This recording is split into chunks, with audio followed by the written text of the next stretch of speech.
সুন্দর সুন্দর মসজিদ নির্মাণ করেছেন, মাদ্রাসা নির্মাণ করেছেন,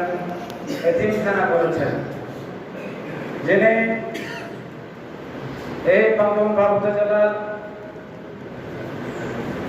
মুসলিম সমাজের যারা নেতৃত্ব দেন, যারা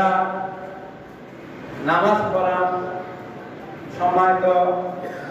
ইমাম, খতিব, মুয়াজ্জিন সহ মুসলিম সমাজের মুরব্বীদের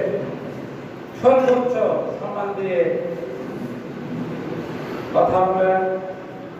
সর্বোচ্চ সম্মানে সম্মানিত করেন, যার হাত ধরে বান্দরবান উপজেলায় সকল সম্প্রদায়ের জন্য মসজিদ, মন্দির, জ্ঞান গির্জা নির্মাণ করেছেন। গণপ্রজাতন্ত্রী বাংলাদেশ সরকারের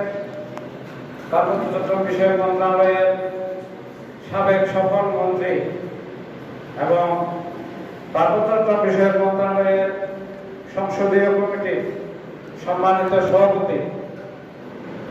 আজকের অনুষ্ঠানের প্রধান অতিথি, পার্বত্য রত্ন, পার্বত্য বীর, আমাদের অহংকার, নন্দিত জননেতা জনাব বীর বাহাদুর এমপি, মঞ্চে উপস্থিত আছেন